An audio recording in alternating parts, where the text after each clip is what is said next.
Todo conhecimento, toda aprendizagem, na verdade, tem que ser cognitiva, afetiva e motora. Senão, ela não abrange tudo o que o sistema nervoso precisa para dar conta de executar esse saber, ou seja, de chegar a ser saber mesmo.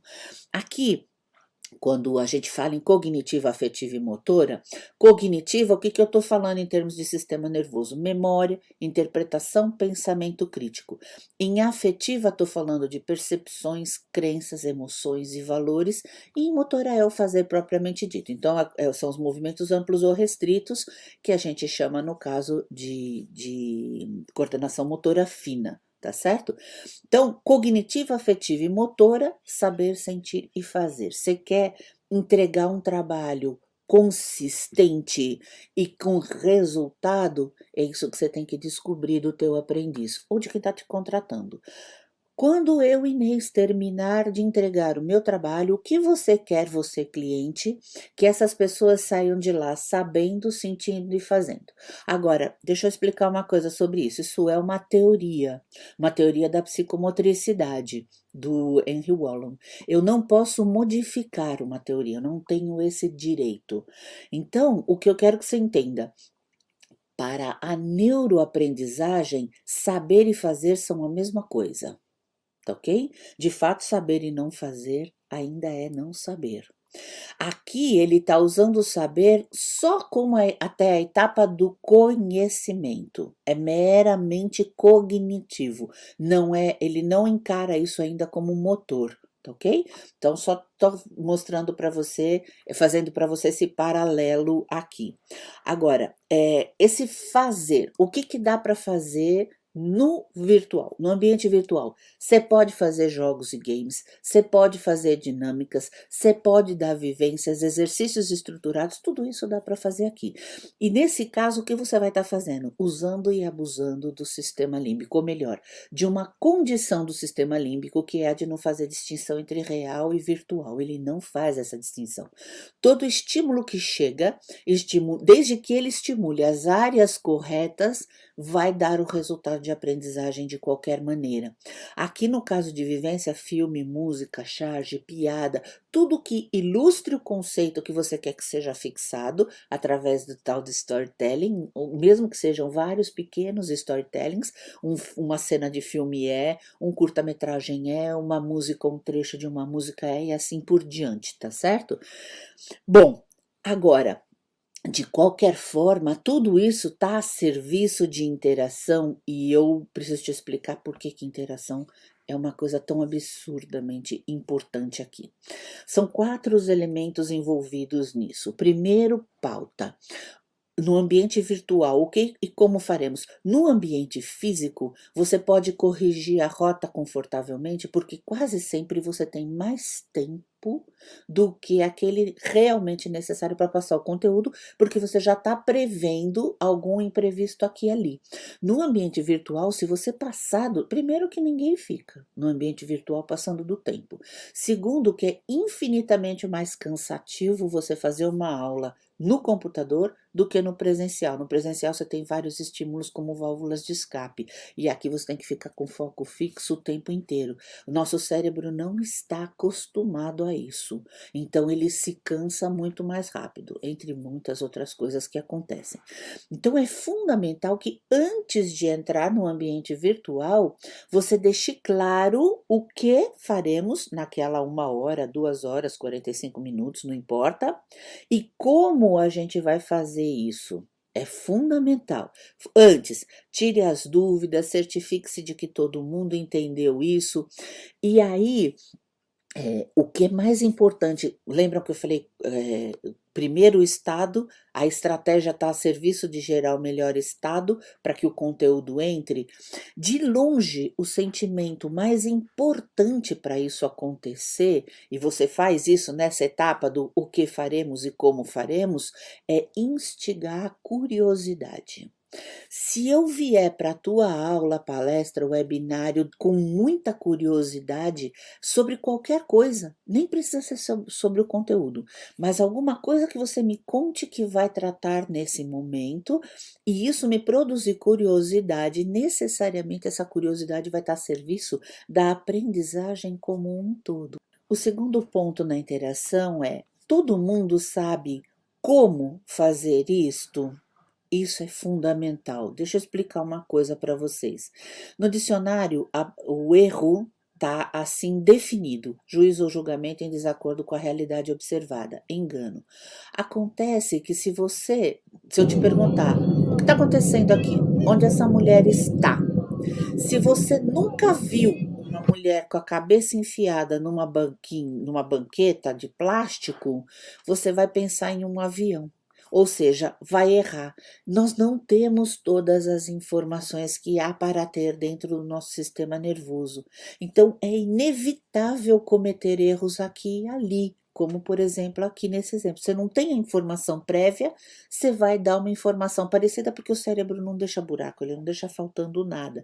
E outra coisa importante, é importante sim você dizer quando alguém registrou uma informação de forma distorcida ou errada, tá? Essa informação do erro vai para o cerebelo.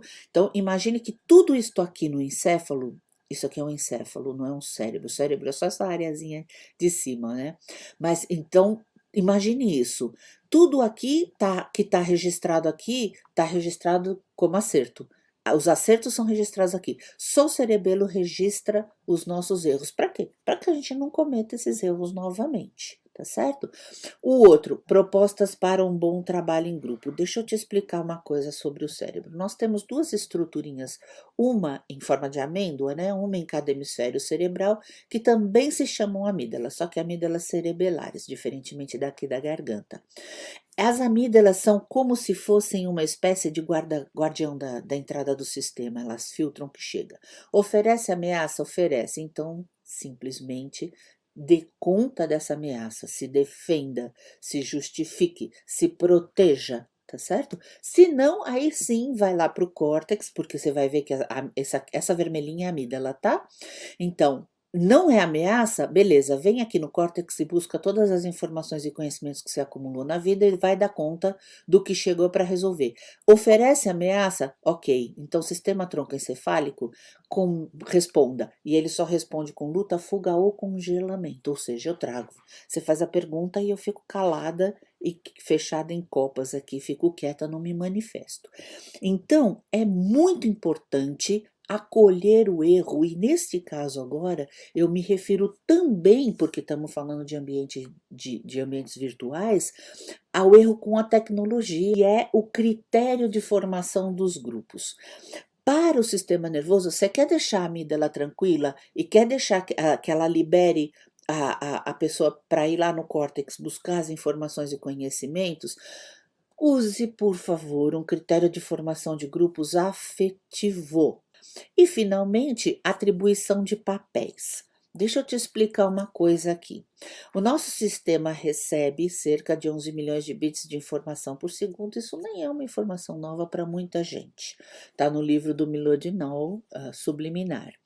Mas eu não dou conta, né, de processar 11 milhões de bits de forma consciente. Não dou conta e não preciso. Eu não preciso saber qual é a temperatura da sala aqui agora.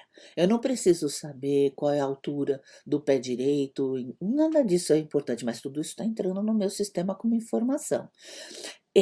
Então, ele libera para a consciência 40 bits. 40 bits de 11 milhões. Só para você ter uma noção da proporção gigantesca entre coisas que entram e as coisas de que eu tenho consciência de que entraram ou que aconteceram. Só aqui já dá para falar um monte. Em todo caso, é bom você saber que você vai entregar um volume enorme de informação e de conteúdo e que todo mundo vai sair de lá com uma proporção pequena disso, determinada por um conjunto de coisas: estado físico, emocional, psicológico, os famosos vieses cognitivos, que são os nossos filtros também.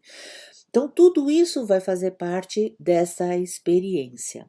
E aí, o que eu acho importante? Vou citar de novo o José Pacheco, já tinha citado ele na questão de afinidades, né?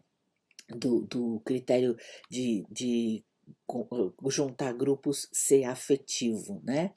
Então, o Zé Pacheco ele diz: ensinar é impossível, aprender é inevitável. Claro que ensinar é impossível, porque de tudo que eu te entrego aqui, eu não sei que 40 bits você vai levar na consciência e o que é que vai passar batido. Sem falar de como é que você vai interpretar o que eu estou falando, interpretar esses 40 bits.